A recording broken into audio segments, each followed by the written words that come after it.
Okay. So time is of the essence. Look at that, 3:05. We can start. Maybe we'll finish early today. Who knows? It's unlikely. Who knows?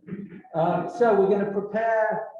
I am prepared if you have any questions at any point about the midterm, which take place on Tuesday. I would not spend time losing sleep or worrying about it, but I am happy to take any questions either by email, if you'd rather privately, in person if you'd like privately, or at some point either at the beginning or the end of class today. Do you have any questions about the midterm starting now? Because I can't guarantee that we'll all have time at the end. Okay. So let us, another public service announcement. In 2 weeks from today, I think it'll be 2 weeks from today, we're going to have a guest lecturer, a guest presenter on the subject of Canto 17-18.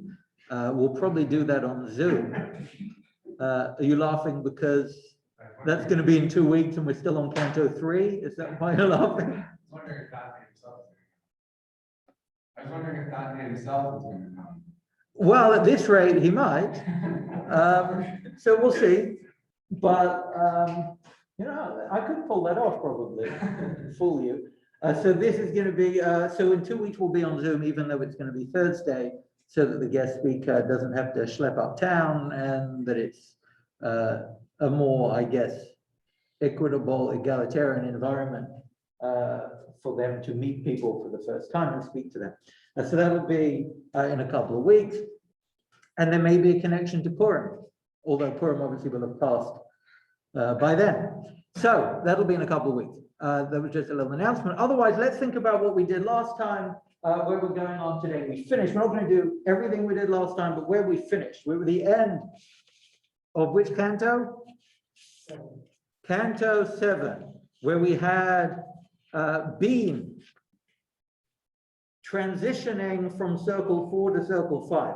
Circle 4 was the circle of avarice and prodigality, where those who clutch too tight onto wealth and those who spend it too easily. And what is their punishment for eternity? Or I wouldn't say punishment, reality for eternity. They're pushing boulders, but that was the wrong gesture. How are they pushing it? With their chests. They're just pushing it as if they can't grab anything, just pushing aimlessly, horizontally in a semicircle, backwards and forwards, and then shouting at each other, why did you spend so much? Why did you save so much? And who did Dante recognize from that circle? Trick question, huh? No one. No one can be recognized in that circle, not because they're plagued with anonymity per se, but because part of the condition of their soul as a result of their sin is to lose recognition.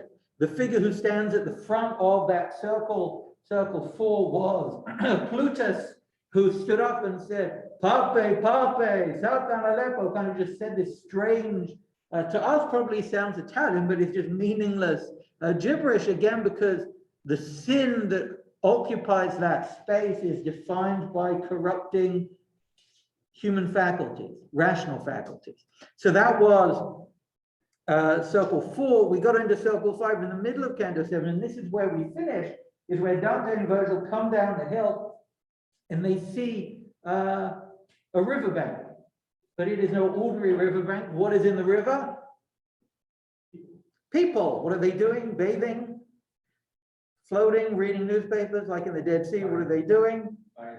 Fighting, and not in a pleasant, well, I guess there's no real pleasant way to fight, let's be honest. They're fighting in an incredibly unpleasant way, teething each other, ripping each other apart, drowning each other. And not only is there this kind of surface chaos where people are hacking away at each other, this being which circle? Circle 5, which is the sin of wrath or anger. So they spend eternity in perpetual fury. But we are also told that the froth that is building up on top of the river is not a result of the chaos on the surface, but a result of the stuttering of the people underneath. Yes, they are. The froth is a result of all those who are guilty of a species of wrath, who are called the sullen, S-U-L-L-E-N, who spend eternity kind of muttering under their breath. And I'm sure I can only speak for myself, I'm sure we've all had moments where we feel like that. And I'm sure we all have people in our lives that we know who operate like that, who aren't what you would call angry people. They don't kind of have tempers that flare, but they're just constantly muttering and upset and angry about something, but in a muted way. And Dante puts them also in the circle of wrath. And that's where we ended last week.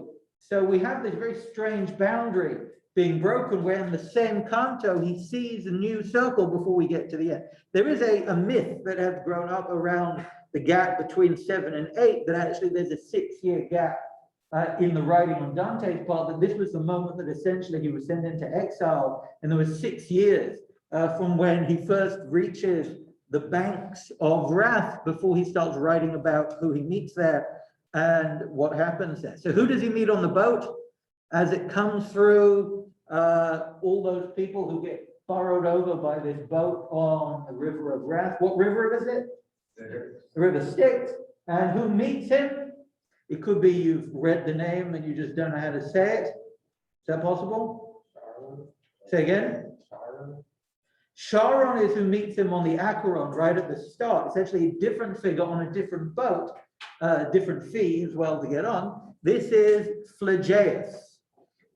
Welcome, come on in, good to see you. Now, Phlegeus, I would spell it for you, but I can't remember offhand. Phlytdjf, whatever.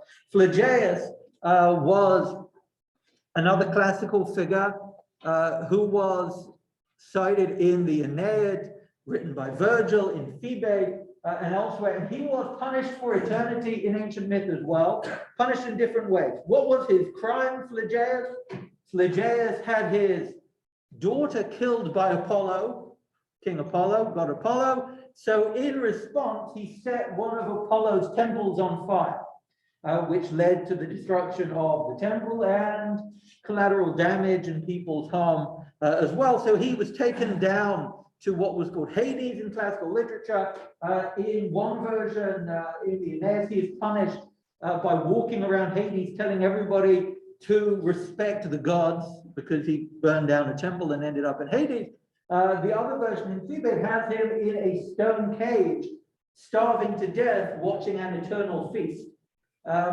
Dante isn't quite interested in those punishments, and he puts him here as a result of wrath, having burned down a temple. Again, he doesn't see the crime as what we're going to see in Circle 6. What Circle 6 about, we'll come to shortly.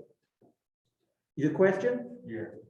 Okay, give me a second, because my brain is low functioning at the moment. I'm going to lose my train of thought.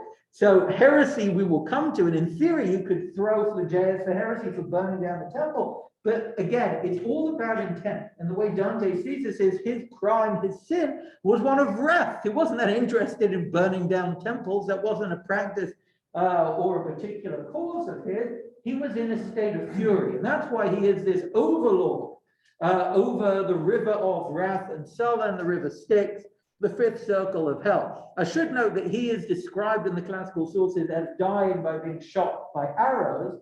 And here, as his boat arrives, how is it described as arriving? That was your clue. As an arrow. It says, no arrow that has ever been fired came as swift as that boat. And again, you have to conjure in your mind, imagine a scene where you've got these people slashing each other and then a boat just zipping through them. That's what you have to imagine. For the record, this is a complete side point digression. They have tried many times over the last couple of decades to make a good movie out of the Inferno, and they have always failed. Not because the movies are bad, but because they've never managed to put it together in a compelling way. There has not been a movie in like 40 years of Dante's Inferno, because it's hard to plot, but there are some quite imaginative scenes. Yeah. How I think you mentioned that Dante is trying to bring in a lot of Greek methods, to in order to reconcile these two worlds. How familiar?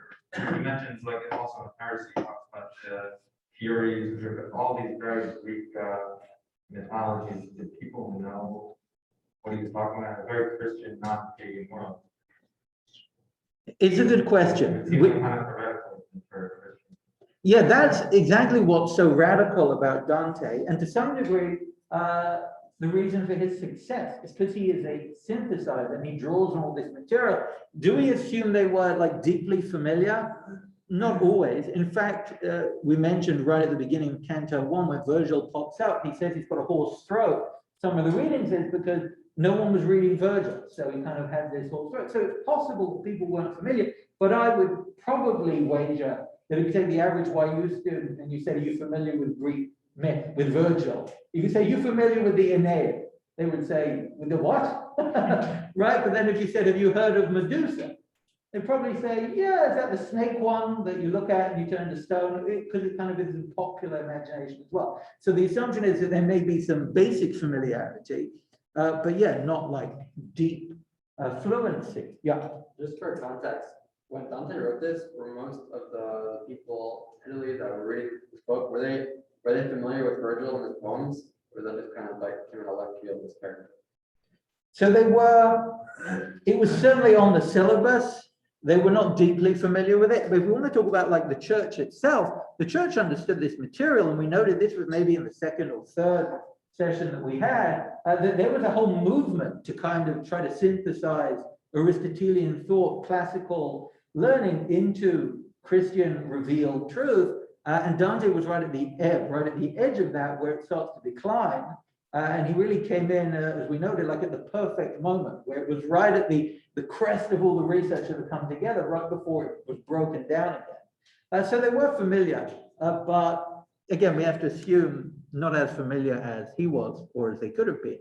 And it's the way that he puts it in a popular sense. You don't really have to be familiar. And part of what's great is the way he does this is he repurposes them. Like Plutus appears in the classical literature, not in the way that he described. Phlegeus appears in the Aeneid, being punished in a different way. If they were too familiar, it would seem odd or a corruption. But you hear the names, you're familiar with the figures, and he can repurpose them. So he's found a way to do that. Now, as he gets into, we get into Canto 8, we're now getting proper into the circle of wrath. Now, of course, this is in many ways the closest Dante gets to the sinners themselves, because though he met in the circle of gluttons, which circle is gluttony? Close? 3, and there's no judgment here. I have to remind myself every 3 seconds which one is which. In the third circle of gluttony, he meets the figure on the floor who sits up and talks to him about Florence. What's his name? Anyone remember? Ciacco, right? C-I-A-C-C-O, yeah. On the test, we need to know like which circle is which. I have written a draft of the questions. I don't remember. You can just pull it up on the internet.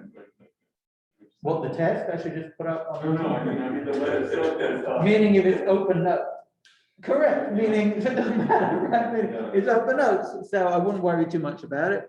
I can't remember, not because it was weeks ago, but because I say I've not drunk a lot of water today, but I wouldn't worry too much about it. And I'm going to try to make questions more meaningful than just repeat information, but hopefully in a way that concretizes what we're conceptually discussing.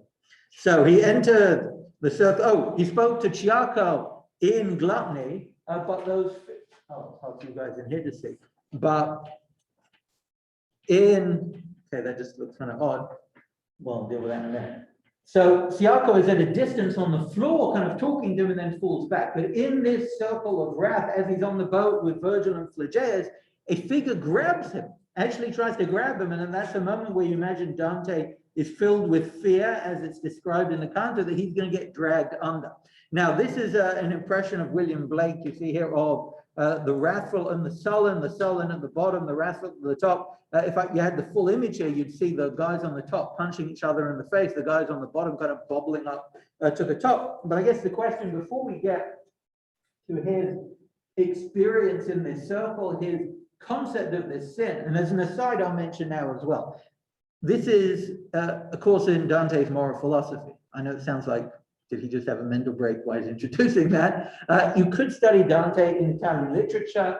You could also have the course in English literature and translation. If we were studying this purely as a work of literature, we could spend a lot of time looking at the poetics, the rhyme, the cadence, the radical way in which he changes the literary sphere. Most of our focus is on the philosophical context, the conceptual context.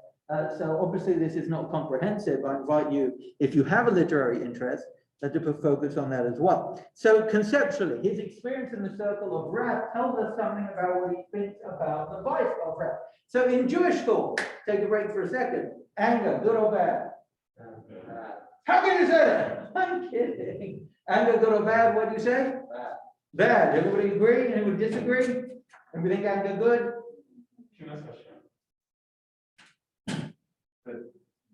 God's jealousy, like Oh, Kinat Hashem, right? God, so this is a good question, right? I mean, I know it wasn't a question, it was a statement, but it begs a good question, which is when I say is it good or bad, conceptually we can talk about it, but we've also got to contend with the narrative, which is, in this week's parasha, we're going to read short, Kitisa, who gets angry? How do you know God gets angry? Well, it says so, and he does threaten to wipe out a people. So he could do that casually, I guess. Who else gets angry that we can't really put off by calling it an anthropomorphism? Moshe gets angry. Moses gets angry. So we've got figures in Jewish history getting angry. And I guess the question is, was that a failure? Was that a sin or not? So let's see. It is pretty clear in Jewish thought that ka'as, which we could say is different to Noam's point, to kina, being zealous, could be different to anger. Having a sense of conviction might be very different to a sense of rage. In terms of Pinchas having kina, it's not clear that he's angry, but he's certainly zealous. So let's have a look at the Gemara in Pesachim very quickly. Kol Adam shekoa said, if a person is angry, if they're wise, they lose their wisdom. If they're a prophet, they lose their prophecy. And how do we know this? Moshe, because Moshe doesn't just get angry in this week's parsha, he gets angry in Matot as well. He gets angry. Why does he get angry in Matot? Anyone remember?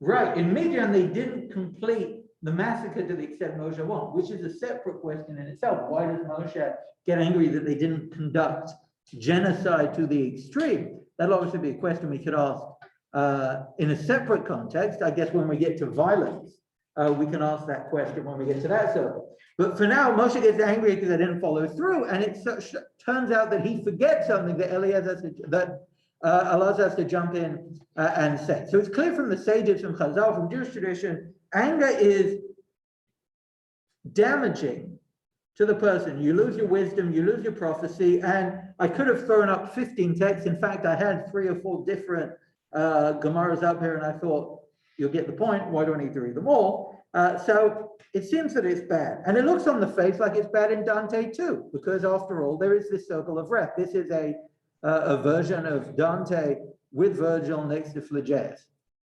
A bowstring that propelled an arrow to fly through the air so swiftly is a little boat that I saw come toward us in the instant over the water, governed by a single oarsman who was shouting, "Now you're caught, wicked soul." So Phlegeus arrives and says, "I've got you now. You can't go anywhere." And this is, of course, the repeated trope that all the inhabitants of hell turn to Dante and say, "You can't be here. You're alive. Get out of here." And of course, Virgil comes to the rescue. And what we're going to see at the end of this canto, at the end of Canto 8, is that Virgil fails on his own to get him through to the next circle, which is going to be somewhat dramatic. So Phlegeus, you are shouting uselessly, said my lord. Who's his lord? Virgil, right? Virgil is his guide. This time you will have us no longer than passing over the bowl, meaning you're not going to keep us here. You haven't caught us. You're going to have us on the boat until we get across to the next circle, and that's it. And here we have an emphasis. My leader stepped down onto the boat and then had me enter after him. And only when I was aboard did it seem laden. What is he saying in real English? I think he's saying that since he's alive, so he weighs something. Excellent, right, meaning Virgil gets on the boat and it doesn't displace water, he stands up and it goes down. So there's an emphasis, this isn't a dream, this isn't just a vision, there is some material density difference between him and Virgil and the other figures who are clearly embodied in some way, because they have boundaries, they have limbs, they have eyes, they seem to feel pain, but they don't have weight. So it's just, again, emphasizing that this is a real journey that Dante is taking in his fictional imagination. Now, this is when he is grabbed by this figure, whose name we don't quite get until a little bit further down. While we were coursing the dead channel, before me rose up one covered with mud, who said, "Who are you who come before you, your hour?" And I to him I said, "If I come, I do not remain. But who are you who have become so foul?" He replied, "You see that I am one who weeps." And to him I said, "With weeping and mourning, cursed spirit, now remain, because I recognize you, though you are filthy all over." So this is a time where Dante recognizes. So though in the previous circle, avarice, you can't recognize the inhabitants of sin, of avarice, wrath does not quite deform you. You get covered in filth, but he can see who it is. Then he stretched out toward the boat, both his hands, but my master pushed him off. Here, you got Virgil shoving this guy down to the side and says, "Away over there with the other dogs." My neck then with his arm he embraced, he kissed my face and he said, so who's grabbing who and kissing who and saying what? There's a lot of he's going on here and a lot of grabbing going on. He stretched out toward the boat, both of his hands. My master pushed him off and said, "Get away." My neck then with his arm he embraced. He kissed my face. Who's kissing? That's what you might think. This is describing Virgil. Virgil has shoved this guy down into the waves. Virgil turns around and goes to Dante and gives him a kiss and says, "Disdainful soul, blessed be she who was pregnant with you." What does that mean? What is disdain? Let's start with that. What's disdain? Disdain that I get out at this cleaner. No, what's disdain? Yeah.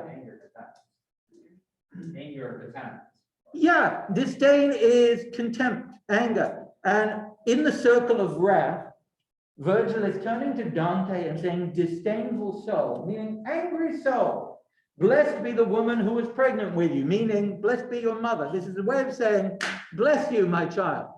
After Dante, what did Dante say? He said, "With weeping and mourning, cursed spirit, now remain." Some guys grabbed him. Dante looks at him and says, "I know you, you son of a, get out of here, and may you stay this way forever." And at that point, you could imagine Virgil turning around and saying, "For the record, we're in the circle of wrath. You might want to tone it down, my friend."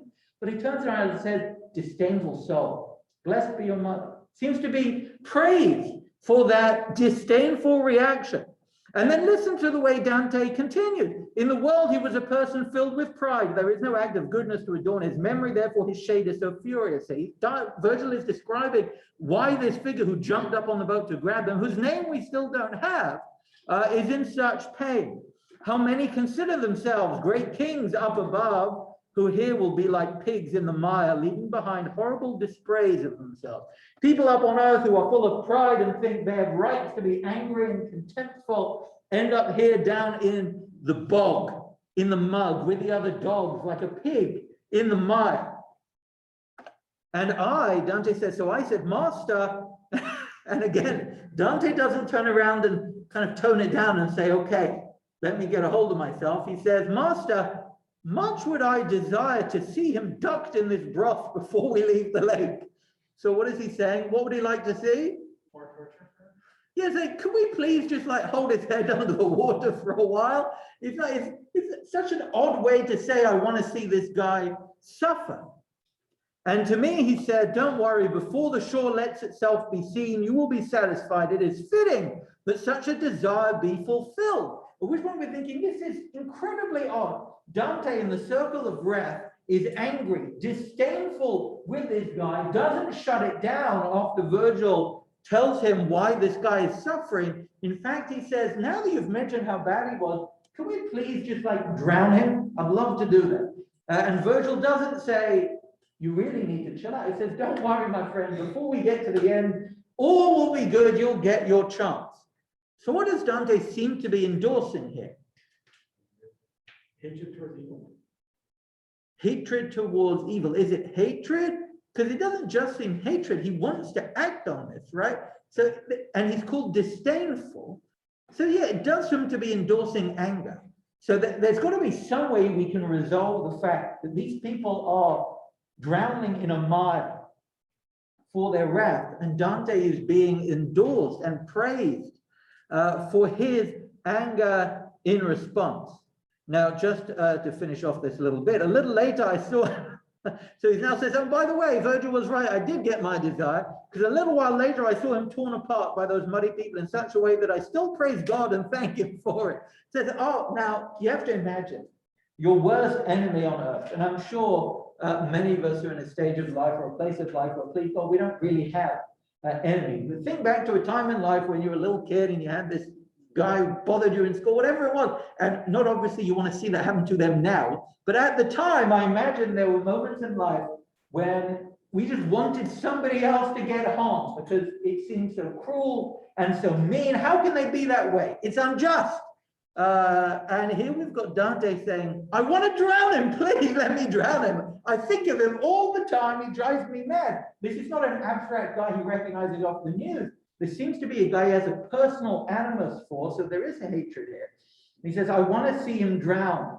And Virgil says, you'll get it, don't worry, you'll get your chance. And Dante says, by the way, for the historical record, I am so glad I saw them rip him to shreds. Thank God they punched him in the face. And all were crying, and here we get his name.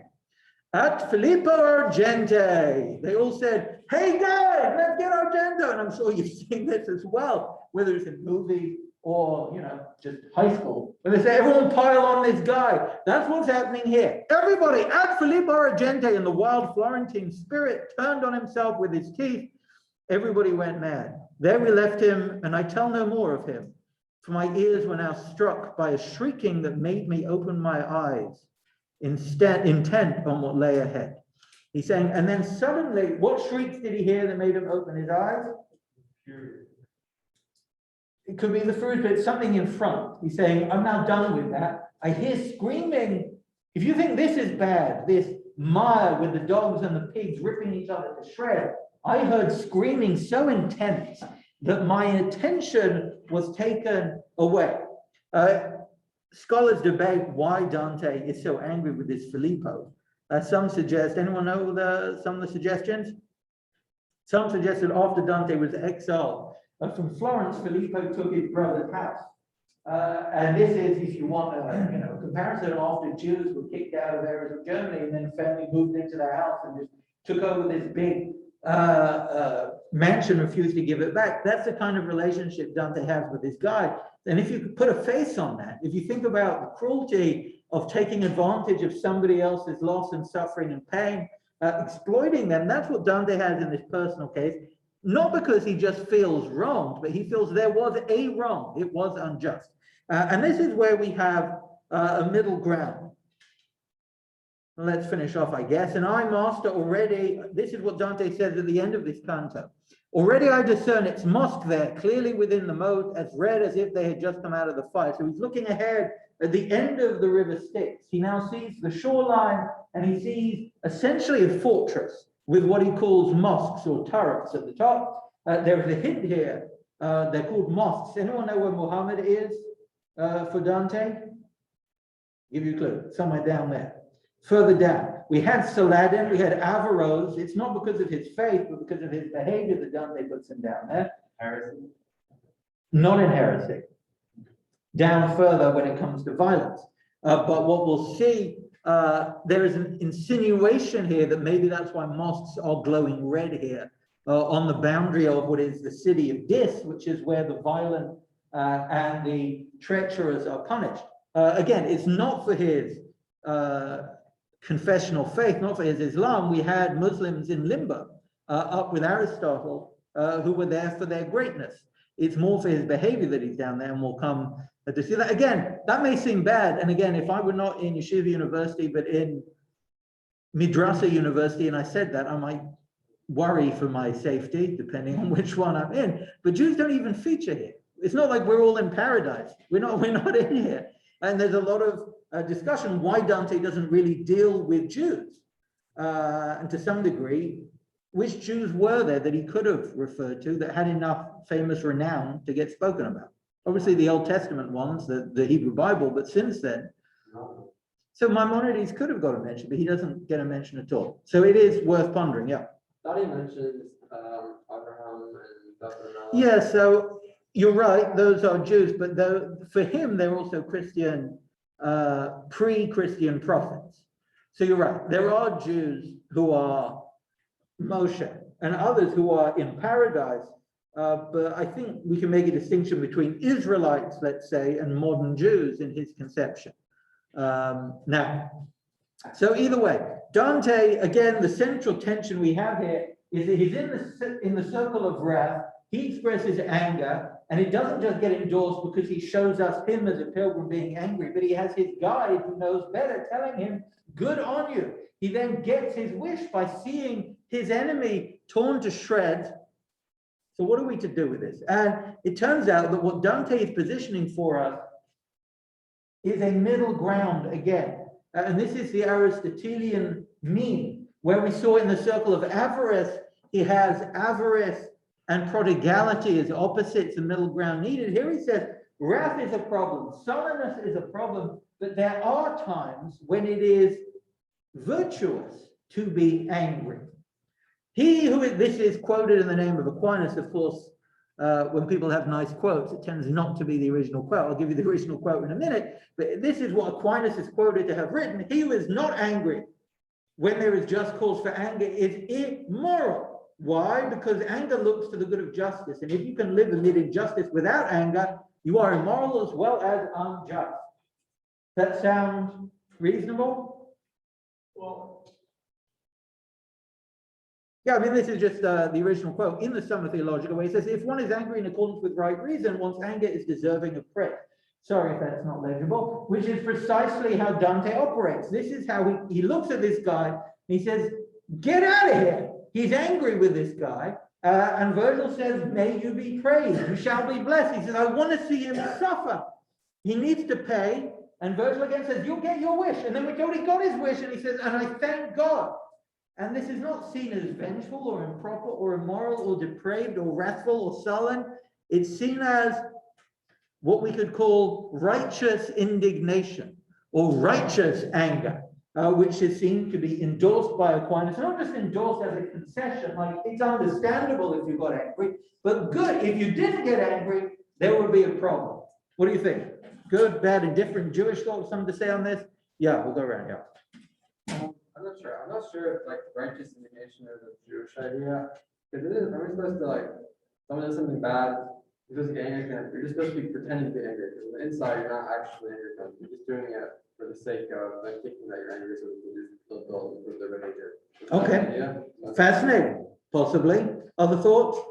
Go on, Ruben, and then we'll come around. I think maybe like scriptural like injustice is something that we get angry at as Jews, but I think like him getting angry at the guy because he stole his house is not considered injustice. That like it takes virtue to be mad at somebody who like backstabs you in like a physical, non-scriptural way.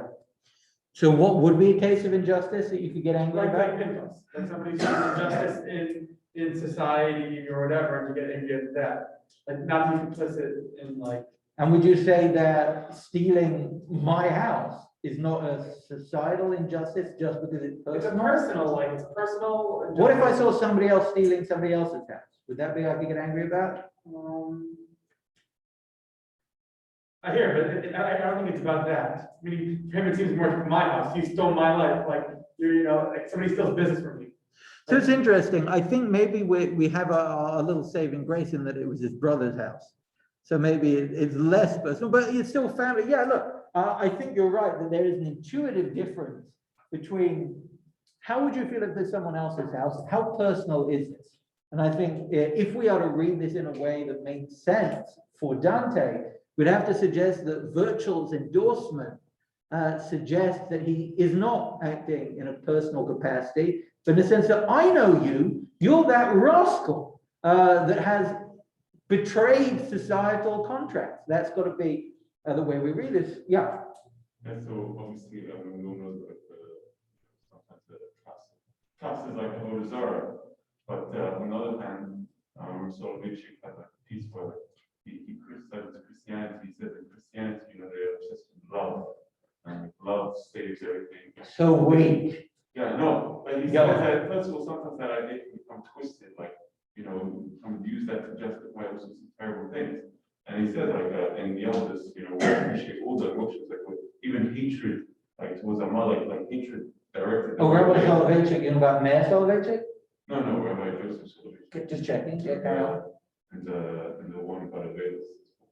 Oh, out of the whirlwind? is it? Yeah, out of the world. So like, like even I think in Judaism we like try to see all the emotions how they use correctly. Interesting. And Rabbi Meir Soloveitchik had a famous piece called The Virtue of Hate, which kind of endorses what you're suggesting. Right, but again, I would say there's a distinction between love and hate and calm and anger, right? Rabbi Soloveitchik, both in those pieces, not suggesting we should have fury, just we should understand what we find appealing and what we find distasteful, and we should be clear about that distinction. But it's interesting. Okay, yeah. Did you mention it Rambam that Peter? Here we go. Yeah, Jonah pointed toward it. This is what Rambam's got to say. And the only reason I mention this is, again, I'm trying to stress places where there are contrasts, where Dante does something radically different to his Christian context, where that aligns with Jewish thought, where it diverges from Jewish thought, a way that we can concretize these thoughts in a helpful way to make this text enriching, redemptive, either in contrast or complement. And this is where the Rambam, Maimonides, who is an Aristotelian, like Dante was an Aristotelian, but there are a couple of places, if you can't see it clearly, I'll read it, don't worry. Why can't you see that clearly? Okay, well, I can't do anything about that. I can see mine. Okay, we'll work on your prescription later. Yeah, so there are only a couple of places where the Rambam, Maimonides, diverges from Aristotle. One of them being, belief in God and the giving of the Torah and those kind of things. But apart from that, when it comes to ethical traits, there is the golden mean. I'm sure we're all familiar with that. There's excesses on both sides of every trait, and we should try to be in the middle. An example: courage. When it comes to courage, what are the vices with courage?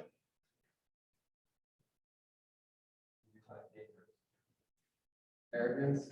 Fear. Too much fear or too much recklessness, right? Meaning it's not like there's fear and courage and that's it. There's always a middle ground and there's excesses on both sides. So he says that's true for every trait. Rambam disagrees in two. One is humility, never too much humility, Rambam Maimonides claims, and the other is, for our purposes, Never too much guidance. so that's the opposite of humility. He says you can never have too little gaiva. What's the anger is the other trait. Circle of wrath, right? We've just established for Dante, there is good anger. And it's not, again, it's not hate, where he says, I hate this guy and I know this guy is evil. He doesn't say that in calm state of equanimity. You can feel his blood boiling. He says, I want to see him ripped apart. He's angry. He's called disdainful. He says, thank God I saw him being shredded. And here what Rambam has to say about anger is very different. And the truth is, Rambam, of course, and I should say this generally, does not represent universally the gamut of Jewish thought. Of course, there are different views in Jewish life on almost any matter, other than, there's a God and he gave us the Torah. There is quite a lot of room in debates. In fact, we'll leave that for another time. He says there are certain deot, meaning certain traits in human life where one should seek not to take the benonit, the golden mean, the middle path, the mizura between the two, but you should distance yourself all the way to one extreme. One is govalev, one is pride, and then I put the ellipsis in hakas, mida rahi adlamao, anger, wrath, rage. That is incredibly bad. You should go all the way to the other extreme. Never, ever, ever be angry. Somebody punches your parent in the face. Do not be angry. Someone hits your child. Do not be angry. That's what he says. He doesn't give those examples, but that was my way of making that stress how far he goes. So what should you do? You should train yourself never to get angry, afilu al davar shara'ui lichos alav, even on matters where it's fitting to be angry. Someone steals your brother's house, someone hits a family member, somebody exploits a vulnerable in a cruel and sadistic way. Fundamental injustice in society, things that is reasonable to be angry about. He says you should train yourself not to. But if you want to, strike fear into the hearts of your children and get a little bit of order in the home, or over the community, as a public figure, as a religious leader, as a parent, as a representative, and you want to get angry so that they can say, hey guys, come back. That's what you want to do. What you do is, this is what you suggested, you should feign anger as a strategy to chastise them. But inside you should be calm. So here we have a major divergence in terms of medieval Aristotelian thought, where Dante essentially approves of Aquinas' Aristotelian idea that there is a righteous anger. There is a way in the realm of anger to behave in an appropriate sense. Rambam writes that off as problematic, and of course he feeds in all those sources from the Talmud and the Midrash and elsewhere about how disastrous anger is. He again comes up against the Furies in a moment. That's irritating. Either way, that picture is blocking what we're looking at. But the end of this canto, we have them arrive at the shore. They see the city gates of Dis with the turrets on top. There are thousands, we're told, more than 1,000 that had rained down from heaven and were saying angrily, who is there that without death goes through the kingdom of the dead? Who is this guy? The devils are now here. And again, we've got Phlegeus in the boat from Greek myth. We've got devils on the shore who are from Christian legend, who are now coming together. We're about to have Medusa from Greek myth come on the scene as well. This is a blend of cultures, which is again why the popular imagination can enjoy this to some extent in a universal way. I wish I could get that image off the screen. You'll have to forgive me. Either way, they make it out of the river. They come to the shore. The devils say, you can't come through here, go away. What does Virgil say to Dante? Virgil says to Dante, wait here, I'll deal with it. Sit in the car, I'm going to come and I'll sort it out. And what happens? Virgil comes back, and what's happened? They slam the gates in his face. He says, I'm going to deal with it, Dante. Little baby Dante, you sit here, I'm going to take care of it. He goes, and in the middle of the conversation, the devils go, get lost, shove the door in his face and run inside. And Virgil has to kind of come back with his tail between his legs and says, yeah, that didn't quite go how I expected. We're kind of stuck now. I'm not sure what to do. We're in trouble. But he says, don't worry. Was that the microphone? No. Then he says, don't worry, we'll find a way in, because even though they've locked this gate, I've got evidence that we can break through the gates of hell. How does he know we can break through the gates of hell? What's his example? What's his evidence that the gates of hell can be broken down? It's happened before. Excuse me, not just that he's been through this gate before, which he said, but the first gate they walked through, the gates of hell with the dead letters written above it, he says, that gate wasn't shut. I don't know if you noticed, he says, when we walked in, we didn't have to go through a gate because it had been broken open before. When was it broken open? Say again? The Harrowing. Yes, I actually grew up in the town of Harrow in England, not in hell, for the record. It was a lovely place. Now, in the harrowing of hell, when the Christian savior comes in and he takes all the Hebrew prophets out, he broke through the door, and he says it hasn't been barred since. It can't be locked up. The force of heaven, of course, can override the rule of these devils. And he says they think they've locked the gates to the city of Dis, but don't worry, there is a force right now coming through that first gate that will be here shortly and will pry it open for us. They can't stop you from making this journey. Now, of course, there's a question kind of looming over all of this is, why does Virgil fail? What is the lesson, or what is Dante trying to illustrate by his guide being unable to proceed on this journey? Now, of course, this journey is about inner discovery, about finding the root of evil, the root of vice, the root of sin, self-perfection, And there is an assumption we've noted along the way of failures. Dante has fallen asleep. Dante has fainted. Dante has tripped. Dante has hidden behind his guide. There are moments of trepidation and fear. And here we have a moment of failure.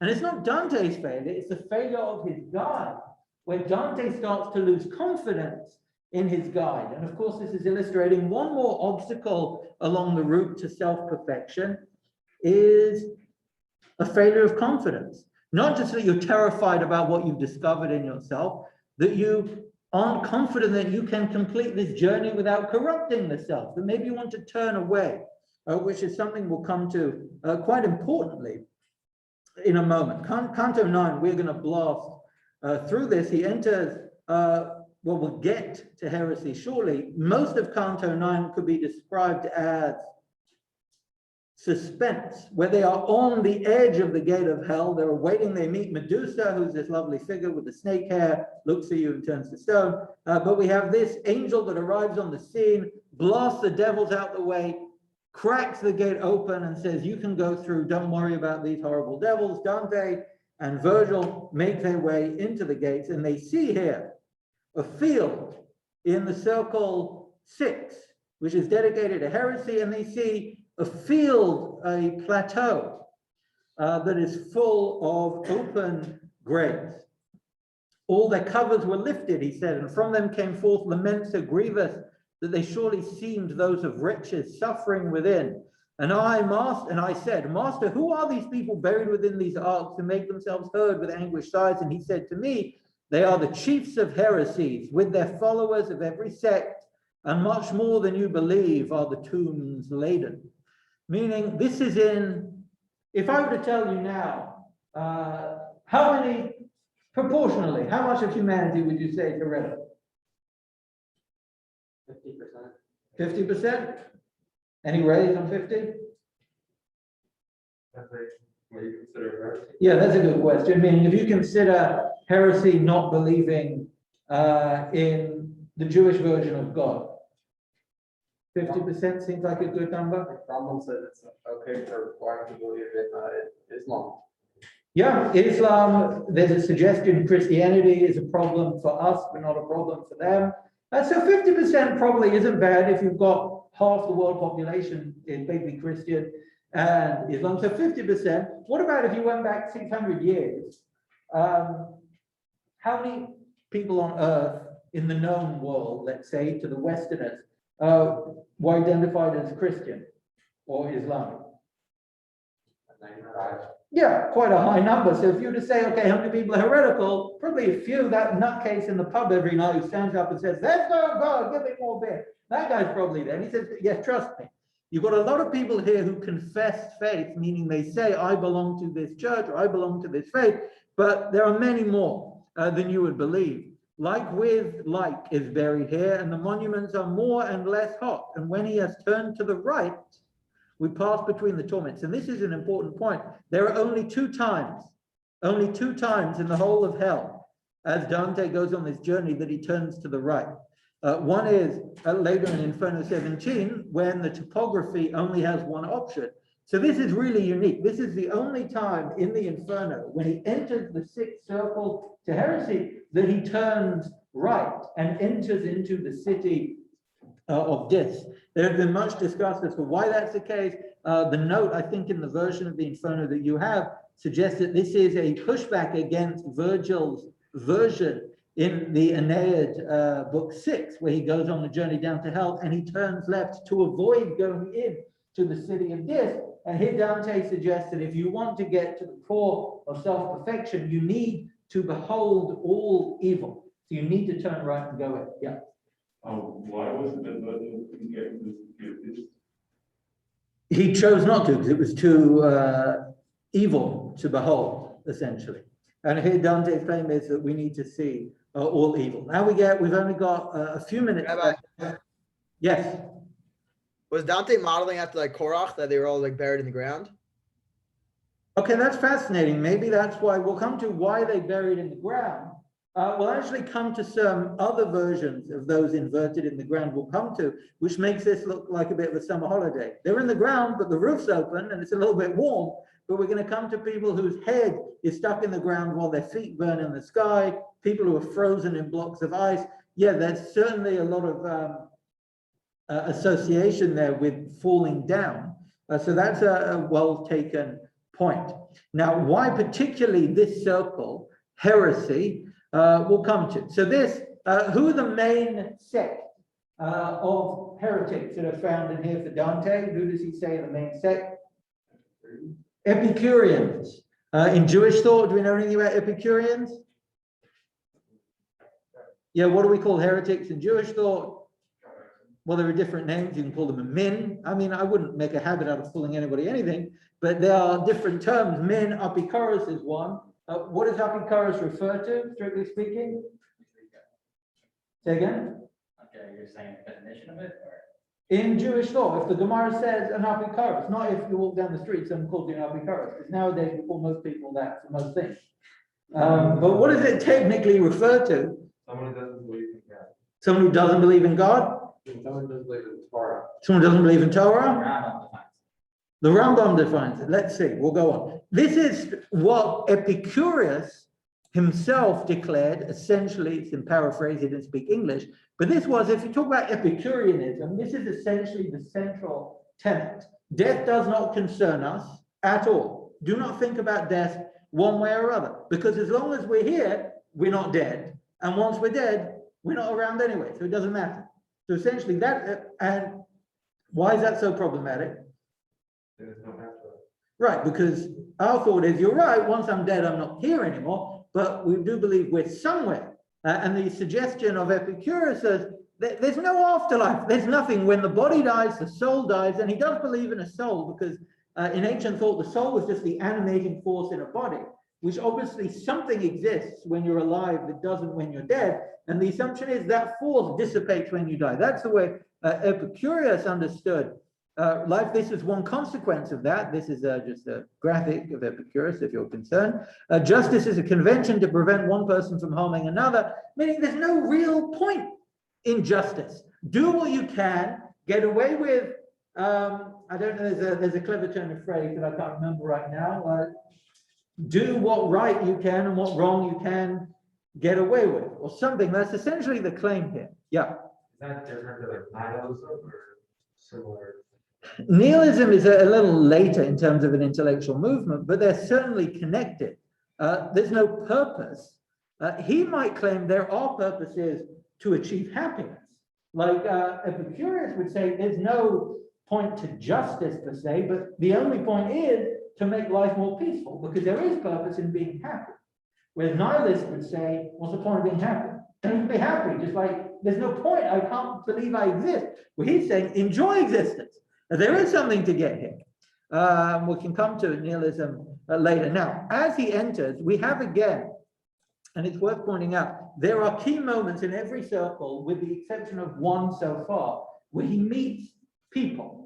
In almost every circle, he meets people and he has a conversation, with the exception of avarice. When it comes to wealth, no one's recognizable, but he has conversations with people along the way. And here, this is seen as, by many, the summit of his literary art, where he has a conversation with two heretics who are sharing a crypt. They're in the same grave. These figures on the right-hand side at the bottom. I'm not sure why in this version Dante is a blonde-haired woman, but William Blake, I guess, was drinking something strange when he was doing this image. But you've got Farinata and Cavalcanti sharing a crypt. Now, were they Ghibellines or Guelphs? One each, excellent, yes, and yet they share a crypt, which is part of their punishment. Actually, my wife told me when she was little, every parent has their own version of discipline, and they had I think they called it the naughty chair or something, and if siblings were fighting, they were forced to sit on the same chair until they worked it out. I think my parent version was just shut up, but either way, that's one version. That's a more peaceful version, and I guess Dante imagines God to be the more peaceful version, and say, oh, well, from Ghibelline, you spend your life smashing each other, spend eternity with each other in a crypt. See how well you do there. In fact, I had mentioned this to my wife. I'll tell her about Dante's version of the naughty chair. And we'll see where that ends up. But these are real people. And in fact, this is Guido Cavalcanti, the son of this figure at the bottom on the right, who was a good friend of Dante. And they were Guelph, and they were good friends. His father, I mean, they were good friends. He just put his father in hell for eternity. Remember, this is fiction, and Dante's making this up. He's choosing who to put it. And actually, there's a lot of discussion about their friendship, which seems to have broken up. How interested are you on a scale of 1 to 10 in the friendship between Dante and Guido? Really? I'm putting my interest at about 1. So we're not going to talk about him. But those who do have an interest in the Italian history have a lot devoted to when their friendship broke up. In Dante's poem, the Vita Nova, he notes his friendship with Guido, which then fell apart over time. And in fact, they do have a conversation about his son, which is the point at which this figure, Cavalcanti, what happens to him in the middle of this canto? He thinks he learns that his son is dead. Because he has a conversation with Dante and says, oh yeah, Dante, I remember you used to come over after school and play with little Guido. And he says, why are you here? Why isn't Guido here? I know you're alive. I can see you're alive. You're presumably here, he said, because of your skills and talents. At which point Dante says, no, I'm not here because of my skills and talents. I'm here because God has sent me on a journey. And he says, well, why are you here and not Guido? And he says, well, maybe Guido had a disagreement with my guide. Meaning maybe Guido wasn't that good at reading Virgil or the classics or whatever. And then he said, had, you're saying in the past tense? Is he dead? Oh! And he falls back into the crypt.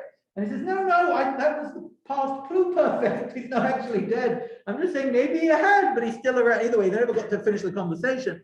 But that gives us an insight into the punishment, that they are aware of the future and the past, but not the present. And this is part of the punishment for those who are heretical and don't believe that the soul lives on, is that they can never be aware of the present. And of course, to address Bensie's point, this is part of why they're buried in the ground, is that they believe that there's no soul and the soul died with the body, and their punishment is their soul gets buried when they die, almost living out their error.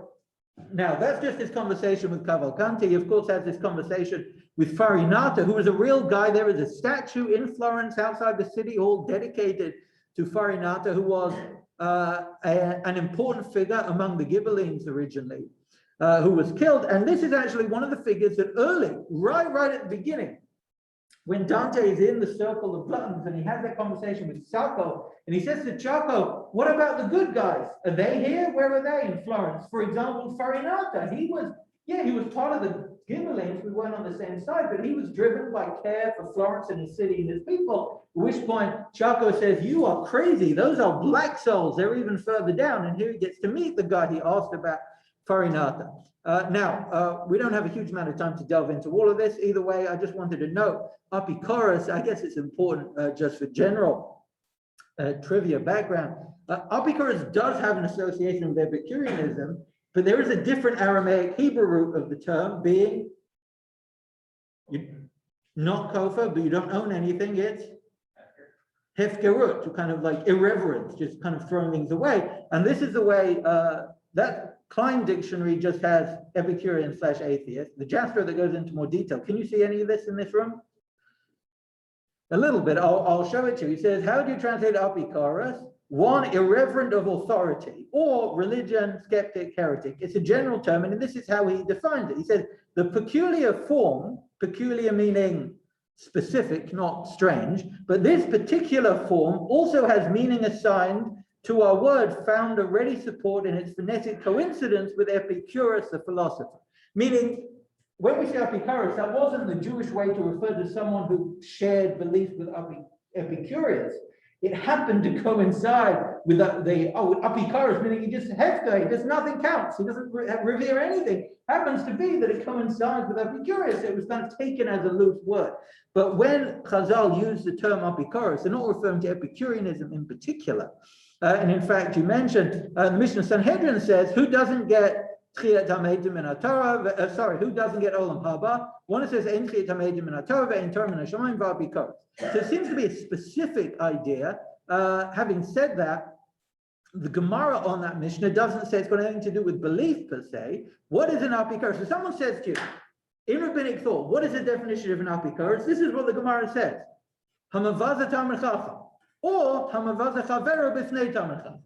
Basically, an irreverent person. It's got nothing to do with belief in the afterlife or the belief in revelation. That's what apikoros literally means. And the Rambam on the Mishnah describes why we have a broad term where I don't know how many of you have been called an apikoros in your life, but I'm sure we've had times where it's been thrown around somewhat unjustly at different people who are not deserving of such a label. Here, the Rambam says, Milat apikoros, this is his commentary on the Mishnah, Milat Aramit inyan now, that it's an Aramaic term that means hakala v'hazilzul b'torah b'chachmei Torah. It just means irreverence. And because of that, lefikach manichim shem zeh bistam, it's kind of become a turn of phrase, just a label we throw about Amisha Einu Mamim B'Yesodat HaTorah or Mavazer Chachamim or Ezer Talmid Chacham Shiyat Rabbah. It's just basically, you're not a good guy. It's just, that's what it's come to use because of its association. He does, however, define the term in Hilchot Tshuva because it has a strict legal meaning as well in that sense. And he says there are certain people that don't have the world to come. Minim, apikorosim, kofrim, and it's not just throwing out generic terms. He goes on to say, Chamisha nikra minim. There are 5 kinds of people and beliefs that are referred to as a min. Shlosha nikra apikorosim, and there are 3 that can't apikoros. So he does have a strict legal definition, but generally speaking, it doesn't have to be that way. This is again another version of Dante and Virgil coming into this, seeing the different figures in the crypt burning. And as he mentions who else is in here, he says, oh, there were also these 2 guys in here. Frederick II got stuck here, unfortunately for him. And also there's another bishop here. Anybody know who this is? Cardinal Ottavio del Garibaldi. I am in a state of shock that none of you know who this is.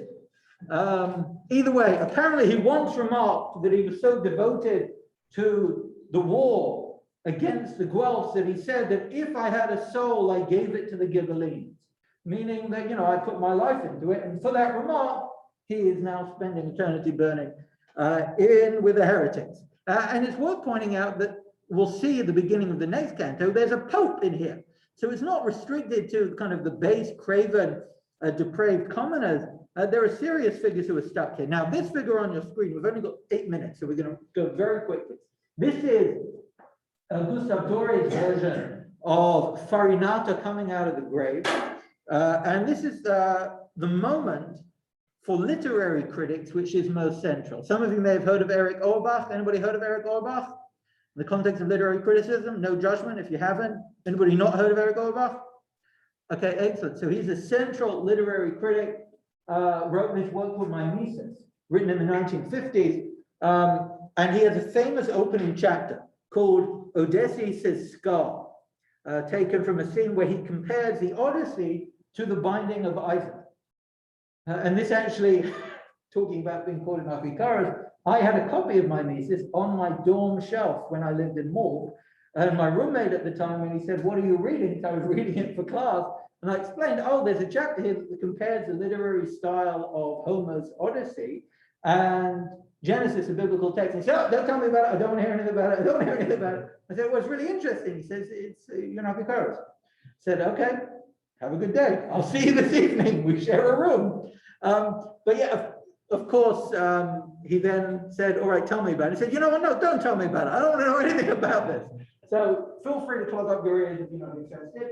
Either way, he makes a suggestion that on the literary face, the biblical text is written in a radically different way, and it doesn't impact whether you believe it was dictated by God or not. But the way in which it's written is different to Homer. And he's got a famous phrase, fraught with background, where he says, Homer, everything is foregrounded. In, for example, the scene of Odysseus' scar, you're told what he's wearing, how he feels, what color his hair is, what the weather's like, what shade of red the blood coming down his leg is, what the servant in the room is thinking. You're told all this information. And he says, now look at one of the most famous moments in Genesis, the binding of Isaac. What's Abraham wearing? What's the weather? What do they talk about for 3 days on the journey? What do the servants talk about? Is there anybody else around when this? We're not told anything. It says it's fraught with background, and his suggestion is that it basically represents 2 different psyches, the Greek psyche and the Hebrew psyche, And the Hebrew one wants us to be engaged interpreters of life and text, which is why the text leaves these purposeful gaps, which is then filled with exegesis. And the Greeks provide you with essentially entertainment to distract you from the world, so you don't have to, it's like plugging into Netflix. And he says the Jewish psyche was always about bringing you into life and finding a way to live meaningfully. Either way, it's an interesting piece, but my roommate never got to hear anything about it. Maybe he'll watch the recording. Either way, that's the first chapter. Chapter 8, he devotes to this scene called Farinatem Cavalcanti, and he sees Dante as essentially the most developed secular poet who can represent reality. We now only have 4 minutes, but he basically reads the whole of the Inferno as a literary artifact. He calls him poet of the secular world, where he makes use of some Christian imagery, but essentially his art aim is to depict human reality and the human condition. Many disagree with his reading. In fact, this is one, we're not going to have time to read his speech. What a tremendous shame. Yeah. Was there a time that the Christians took Dante's Inferno to be a literal representation of hell? Was that ever part of Christian consciousness?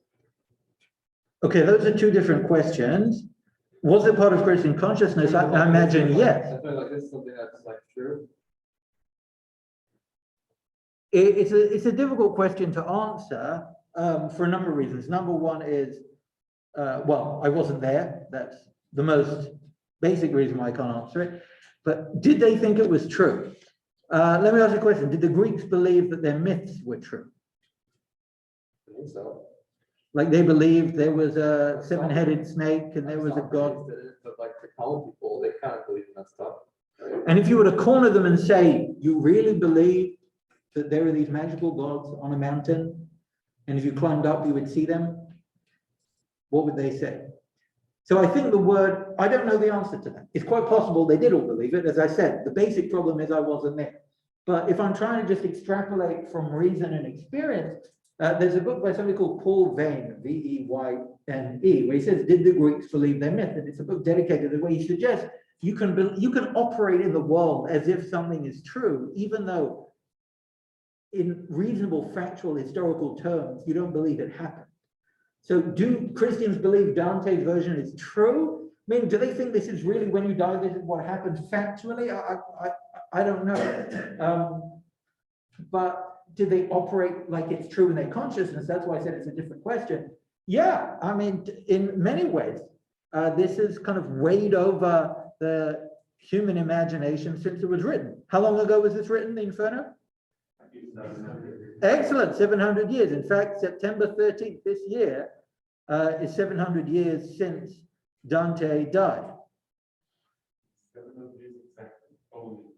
Exactly since he died.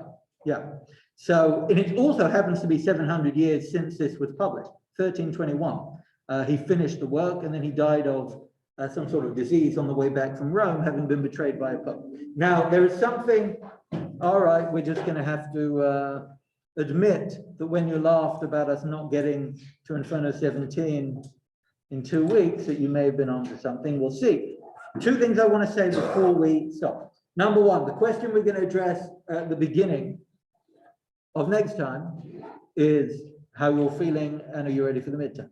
After that, on Thursday, the first question we'll address is something that I think Zach raised right at the start when we were looking at the shape of hell, which is, why is heresy here?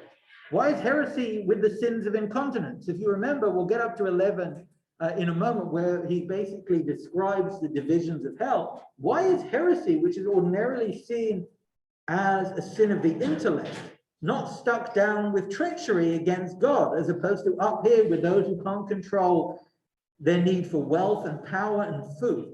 And we'll come to that next time. In the meantime, I wish you well. Any questions, send them to me.